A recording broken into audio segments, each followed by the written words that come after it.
محمد نبينا بنور وادينا من مكة حبيبي نور سطع في المدينة من سجد سجود من شاد شهود. Menene hukuncin sayan hannun jari a cibiyoyin hada-hadar kuɗaɗe? Wai haka ne ƙugen ciki yana warware alola? Wasu malamai suna ganin idan cikinka bayan ka gama alola ko kana sallah ya yi ƙara yadda tusa take ƙara, kowa ya jiyo cikinka yana ƙurr. To wasu sun ce Idan na yi ayyukan alkhairi na kan rubuta su a littafi, idan wani ya karanta ba da izini na ba, ina da alhakin riya? Wasu kenan daga cikin tambayoyin da in Allah ya so za mu ji amsoshinsu a cikin shirin tambaya mabuɗin ilimi na wannan lokacin. A ci gaba da gabatar mana da bayanai da malam ke yi na ayyukan zuciya kamar yadda suka zo a cikin littafin A'malul Qulub. A yau ma insha Allah malam zai ci gaba ne da yi mana bayani a game da mahimmancin tsarkake ayyukan ibada ga Allah. da sunan Allah mai rahama mai jin ƙai, salati da ɗaukaka da aminci marasa iyaka su tabbata bisa shugabanmu annabi Muhammad sallallahu alaihi wasallama da iyalansa da sahabbansa baki ɗaya. Ci gaba da bayani akan ikhlasi, wato yin aiki don Allah da tsaftace aiki ya zama an yi shi saboda Allah kawai ba don wata bukata ta duniya ba. Mun karanta hadisi wanda Imam Tirmidhi ya rawaito mai lamba ta 2655 a cikin littafin ilimi, babin abin da ya zo cikin wanda yake neman duniya da iliminsa. Da kuma Ibn Majah a hadisi na 253 a cikin littafin muqaddima, babin amfani da ilimi da aiki da shi, daga hadisin Abdullahi dan Umar. A cikin Sahihul Jami'us Sagir hadisi mai lamba ta 6382, Sheikh Muhammad Nasiruddin Albani ya inganta wannan hadisi, wanda ya ce wanda wato ya koyi ilimi, man ta'allama ilman, wanda ya koyo kowane irin ilimi, anan an ce ilman, kowane fanni ne a cikin fannonin ilimin addini ko fanni daga cikin fannonin rayuwa, mimma yubtaga bihi wajhullah, wanda ake neman fuskar Allah da wannan ilimin. La ya ta'allamuhu illa li yusiba bihi aradan min ardid dunya, amma shi bai nemi wannan karatu ba sai dan ya samu wata bukata daga bukatun duniya. Lam yajid arfal jannati yawmal qiyama, ba zai shaki kanshin aljanna ba ranar alkiyama. Wannan hadisi Imam Ahmad ya rawaito shi mai lamba ta 8252, Abu Dauda mai lamba ta 3664, Ibn Majah mai lamba ta 252. Wannan hadisi yana nuna mana hatsarin juya manufar da ta sa ake neman ilimi shine don a yi aiki da shi don a koyar saboda Allah.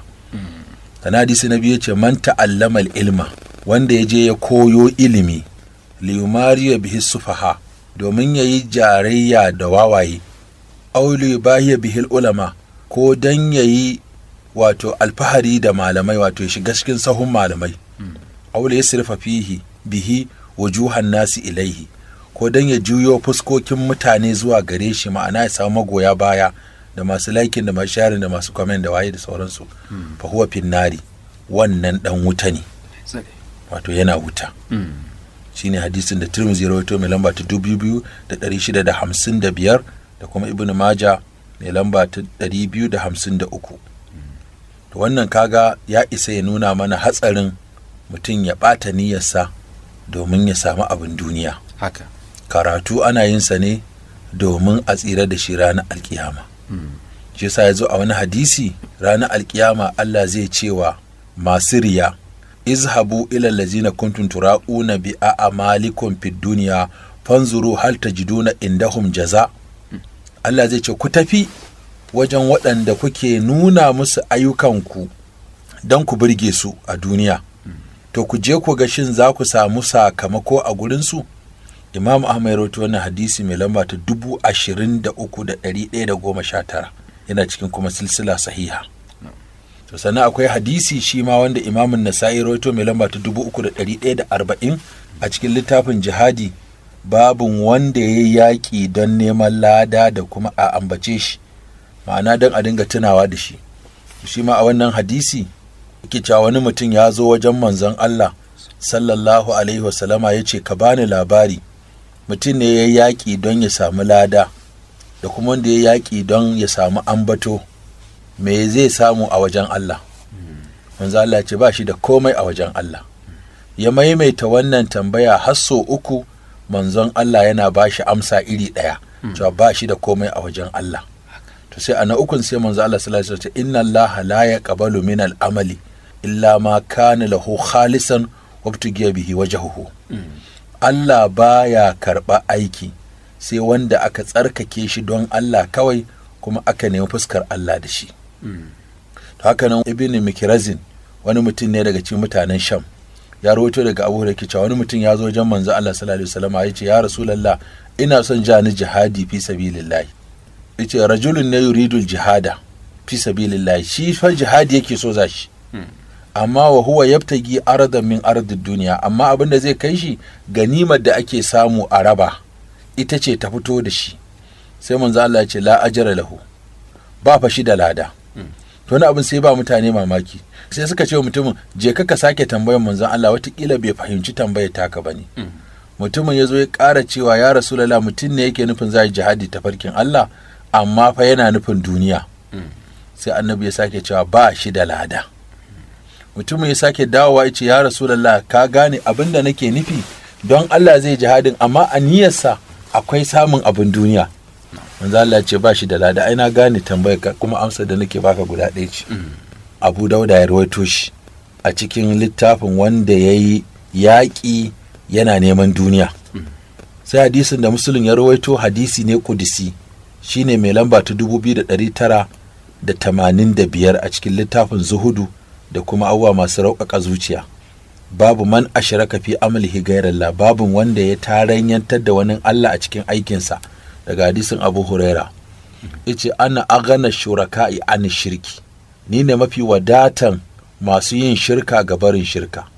Man amila amalan, duk wanda ya aikata wani aiki, ashraka fihi ma'i gairi, ya taranyantar da wani na a cikin wannan aikin, wato yayi don Allah kuma ya hada da wani, niyya biyu kenan, taraktuhu wa shirkahu, to zan bar shi da shirkarsa, ni ba na bukatar komai. Allah shi wadatacce ne, baya son aikin da aka yi dan su biyu, sai dai a yi dan shi kadai. Yawa su biyun nan na biyun nan kowaye kasa ya zama dan shi kai dan Allah, to Allah sai ya ban shi, baya bukata. To Allah ka tsare mu da riya, ka ba mu ikhlasi. Amin ya hayyu ya qayyum. Karamakallah, Allah kuma ya sa mu rika ganewa muna aiki. Amin ya hayyu ya qayyum. Yanzu kuma sai bangaren amsa tambayoyi na cikin wannan shirin, inda za mu fara da tambayar da aka aiko mana ta hanyar WhatsApp. Assalamu alaikum wa rahmatullahi wa barakatuh. Malam, mahaifiyarmu ce ta rasu, ta bar mana kayan gado haka. To shine sai mahaifinmu gaba daya sai ya dauki wayannan abubuwa gaba daya ya sayar, ya amfani da kuɗin. Amma duka cikin mu ba wanda ya amfani da shi. Malam, muna da haƙƙi akai ko ba mu da shi? To mahaifiyarku ta rasu, ta bar 'ya'ya da miji, baka gaya mana ta ba iyaye ba ko bata ba iyaye ba. To muƙaddara mahaifinta ya rasu, mahaifiyarta ta rasu, sai 'ya'yanta sai mijinta. Shi a gurinta miji ne, ko kuma a gurinku uba ne. To in za a yi rabon gado na gaskiya, shi abin da mahaifin nan naku yake da shi a cikin kuɗin nan shine 1/4. Misali mu ɗauka ta bar 100,000, to abin da mahaifinku yake da shi shine 25,000. Wanda kuma rubu'u kenan, rubu 1/4 kenan, abin da za a bashi kenan, tunda tana da 'ya'ya. To wannan kaso 3 kuma shine ko kuma zai almuku lizzakari misal hazul unsayni. Idan akwai maza akwai mata sai a raba, namiji ya ɗau 2, mace ta ɗauki 1. To kaga wannan shine rabon Qur'ani, shine rabon musulunci. To kaga ba a raba ba, da an raba an ba kowa nasa, mahaifi ya ce ku bashi, sannan ko baka ce mahaifin naku ya nemi izinin ku cewa to wannan dukiya ta mahaifiyar ku zan yi amfani da ita, kuka ce to ai baba, ai da kai da wuya, din menene ake cewa mallaka wuya ne, da kai da kaya, yawa duk mallaka wuya ne, tunda akan wuya aka dora su. Saboda haka ba komai, mun yafe ma ko mun ban maka ko ba komai. To wannan shine abin da ya kamata shi mahaifin ya yi, haƙƙi ne na Allah ya ware, kuma ya ce ga nasa ga naku. in kuma ya ci ne a babin cewa yanzu kayan nan mallakin 'ya'yansa ne, saboda haka kuma yana da iko ya ci dukiyar 'ya'yansa, ko ba su isa su kai shi kotu cewa babansu ya ci musu kuɗi ba, saboda annabi ya ce anta wa maluka li abika, da kai da dukiyarka duk kayan babanka ne. To kaga in wannan yayi to sai ku bar masa, tunda mahaifinku ne, ba za ku zo kuna rigima da shi akan abin duniya ba, tunda in dai babanku ne kaga ai baba ya fi karfin komai. Wannan yace ina so dan Allah idan malam zai faɗa addu'o'i ya rika faɗa ba da sauri ba, yace amma dai ai masa afuwa. To da yake ban san menene da saurin ba, abin da za ka yi shine mafi yawan wayoyi ƙanana za ka ga suna da wajen rikodin. Idan ana karanta addu'o'i ko ana ba da wasu fa'idodi, to abin da za ka yi ƙoƙari shine ka yi rikodin.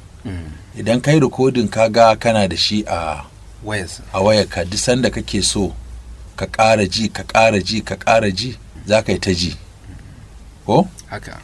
To shine abin da mutum zai yi, amma ji sau ɗaya da wuya ka iya rike, ko an tafi a hankalin ko maimaita aka yi sau uku, wani ba zai iya rikewa ba. Daga Kubra da ke birnin Kebbi ta ce malam an ɗauke mu aikin dafa abinci a wata makaranta, to idan mun gama rabon abincin mukan yi tafiyar mu gida. Ta ce to ya halatta mu rika tafiya ko kuwa a ƙa'ida sai mun jira an tashi daga aiki? To abin da za ku tambaya shine yaushe ne lokacin aikin ku farawa, yaushe ne lokacin aikin ku tashi. Ai da za a ɗauke ku aiki dole za a gaya muku lokacin farawa da lokacin tashi. To kun ga in kun zo kafin lokaci kun kyautata, in kuka tashi kafin lokaci kuma ba ku kyauta ba.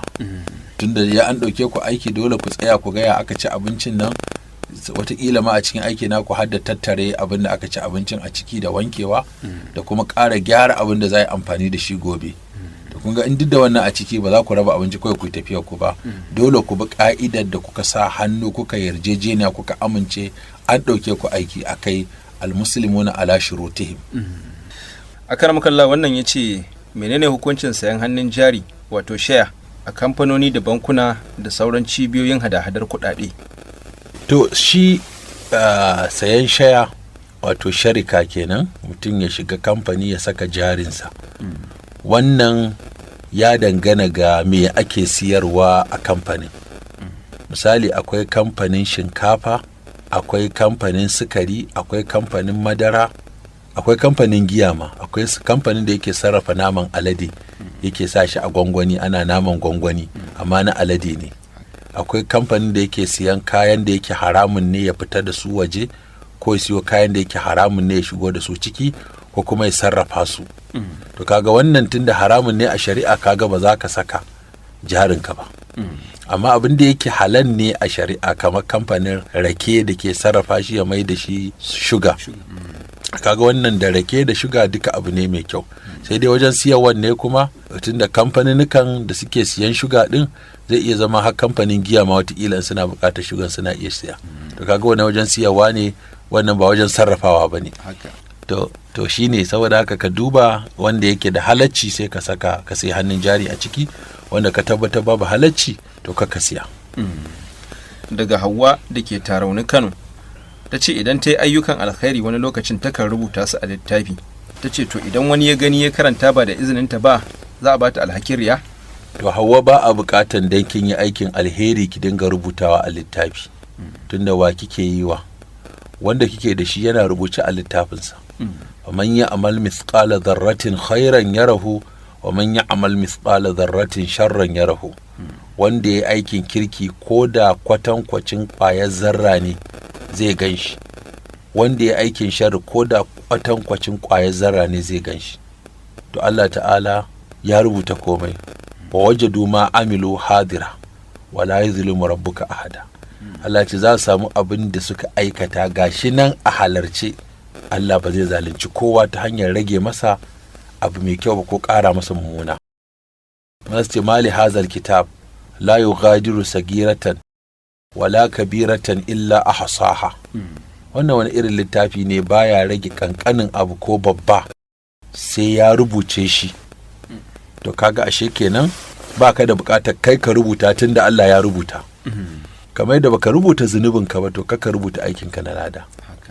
Ka bar shi kawai, ka yi tsakaninka da Allah, Allahn da kai saboda shi baya tozarta aiki kwarai. To kamar rubutawan kin ga ba shi da amfani kenan, tunda da a ce bashi kike bi ko bashi ake binki ko hanyar shigo kuɗi ne da fita, wannan sai ki rubuta tunda harka ce ta business, alaka ce tsakaninki da mutane. Amma alakar da ke tsakaninka da Allah ba a so ka dinga rubuta ta. Amma wani ya gani haka wannan littafi naki ke kwandemin sa, ba shi da amfani tunda aikin Allah kike wa, kinga bai kamata ki dinga rubutawa, tunda dole in ki rubuta wani zai gani. Ko da baki ce ki rubuta don a gani ba, dole za a gani. To kuma ganin ba shi da wani amfani. Akwai ayyukan da dama lokacin da kake yin su ake so mutane su gani saboda su koyi da kai. Akwai kuma wanda ake so ka ɓoye su, ya zama kowa a rayuwarsa ya ɗauki wani aiki ko guda ɗaya ne na nafila, tunda ayyukan farila ba sa ɓoyewa. Ka ɗauki wani aiki da ba wanda ya san kana yi sai Allah. Hakka mutu kuma ba wanda ma sani balle ya faɗa ko ya rubuta.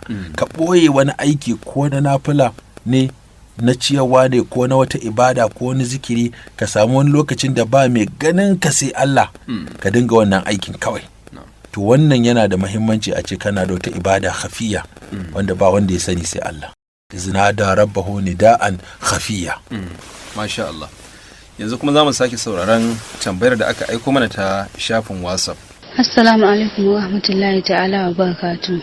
Tambaya ta ita ce, idan mutum yana karanta littafi na Hausa irin na soyayya nan da ake biyawa a gidajen rediyo, ya ji sha'awa har ya fitar da wani abu daga gaban shi, ko ruwa ko mani ko makamancin shi, menene hukuncin? Zai yi wanka ko ko alwala zai?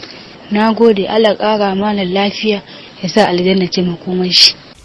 To dangane ga karanta littattafai na batsa ko fina-finai na batsa ko kallon hotuna na batsa, tun an ce batsa a littattafai shine a suranta yadda namiji da mace suke kwanciya, ko a siffanta halittun mace ko halittun namiji ga mace, ko halittun mace ga mace, ko halittun namiji ga namiji, ko halittun mace ga mace, ko halittun wato mace ga namiji. A suranta siffar da kamar gashi ana tafiya tsirara. In kuma fim ne, a ɗauki fim ɗin a nuna yadda namiji da mace suke mu'amala. In hoto ne, a zana shi da bayyanar da tsiraici ko a ɗauke shi da tsiraici.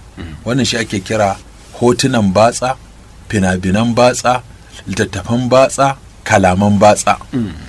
To wani in ya ji kalaman batsa caji a uzu billahi, ba ma zai tsaya ya ƙarasa kallo ba.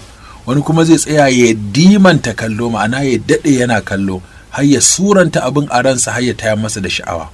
Wanda shine mai risala ya kawo cewa ana samun fitar mazi bitafakkuri, mutum ya tsaya yana tunanin mace, ko kuma ya taɓa mace ko yawa mace kiss, ko kuma abin da ke kama da haka. To wani sai ya kai har mazi ya fita. To in mazi ne ya fita, hukuncinsa shine a wanke shi a yi alwala.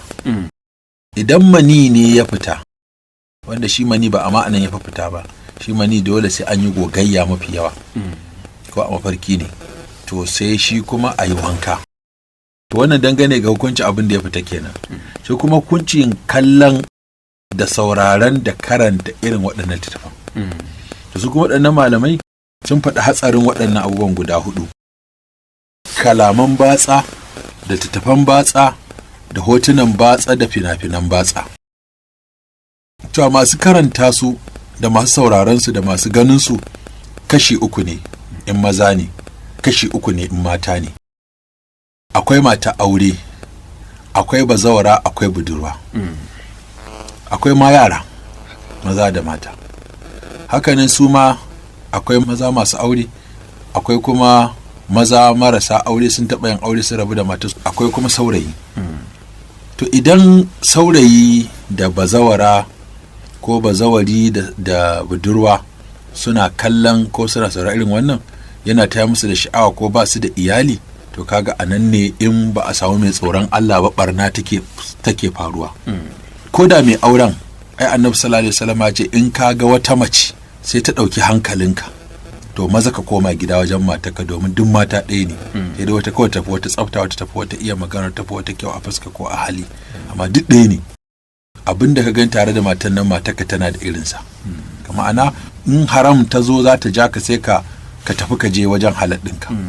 To shi yasa waɗannan abubuwan ake so a nisance su ta ɓangaren wato amma akwai tafai da ake wallafawa don ma'aurata wanda zaka ji ana cewa wannan littafin ya shafi ma'aurata ne ko kuma ana koyar da su ilimin jima'i a likitance ko a dibbance ko kuma a musulunce ma.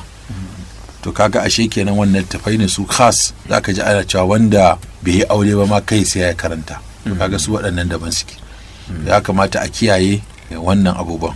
To in kuma ba na batsan bane fa kamar littattafan soyayya da ta ce ana karanta a wasu gidajen rediyo. Ai littattafan soyayya su soyayya kenan ai. Soyayya ba aure, aure ba soyayya ai duk matsala ne. Ana koyawa wanda ba zai aure ba soyayya. Ina a gani sai a je a ta soyayya, soyayyan nan ce take soye mutane fa. Ai ta soyayya babu aure sai a soye. Ko? haka. Tunda su tura da suke fassara soyayya shine kawai kawa da aboki. Wato abin zai yi nisa ya wuce kawai ka zo kana son budurwa, saurayi da budurwa, abin sai ya zama an zamo daduro wa juna. haka. Ba a aure ba amma ana zina shine daduro ai. Ba a aure ba amma kuma an ci gaba da mu'amala ta saduwa shine daduro, ko da budurwa ake yi ko da bazawara. In kuma da mata aure ake ya zama kwartanci kenan. haka. Mata aure tana da aure kuma ta zo tana zina, to me neman ta shine kwarto, wannan sana'a ita ce kwartanci. haka. Ita kuma maciyar amana, shi ma maciyin amana in yana da aure. To sannan kuma idan ba su da aure to kaga kuma suna bazawari ne zo wajen bazawara, maimakon ya mata magana aure sai kuma ya dinga mata magana batsa. Ita kuma hatta gamsu za ta biye masa ai batsar ba ai aure ba. To kaga wannan shi ake kira wato daduro. To Allah ya sauki. Amin ya hayyu ya qayyum. Malam wai haka ne ƙugin ciki yana warware alwala? Ƙugin ciki shine zaka ji cikin ka ce qurr. Alqarqaratul kabiratu ko kenan. Wato ƙara mai tsanani. Mai iziya ya kawo wannan fatawar. Wasu malamai suna ganin idan cikinka bayan ka gama alwala ko kana sallah yayi ƙara yadda tusa take ƙara, kowa ya jiyo cikinka yana qurr qurr. To wasu sun ce ko tusa bata fito ba ta zama tusa ciki kenan. Wannan tawar alwala, amma kauli rajihi alwala bata ware ba in baka ji wani abu ya fita ba. Kamar yadda Annabi sallallahu alaihi wasallam ya faɗa cewa wani mutum ne yake jin kamar yayi tusa, sai Annabi sallallahu alaihi wasallam ya ce kada ya fita daga masallaci hatta ya sama a sautan au ya ji da rihan. Sai ya ji ɗayan biyu tukunna, ɗaya kunnensa ne zai je masa sauti, ɗaya kuma hancinsa ne zai je masa wari. Kaga in tusa ce ta fita ta duwawu za a ji ta da kunne ƙararta, in kuma ba a ji ƙararta ba to za a ji ɗoyinta. To kaga wannan an samu yaƙini sai a tafi aje a sake sallah. Masha Allah. Sai ana muke sallama da malam, assalamu alaikum wa rahmatullah. Wa alaikum assalam wa rahmatullahi wa barakatuhu. Allah ya saka wa wanda ya ɗauki na wannan nawan shiri da alkhairi, ya tsare dukiyarsa da arzikinsa da mu gabaki ɗaya, ya zauna mana da ƙasarmu da jiharmu da al'ummarmu lafiya, ya ba mu ci gaba da arziki mai ɗorewa. محمد نبينا بنور وادينا من مكة حبيبي نور سطع في المدينة من سجد سجود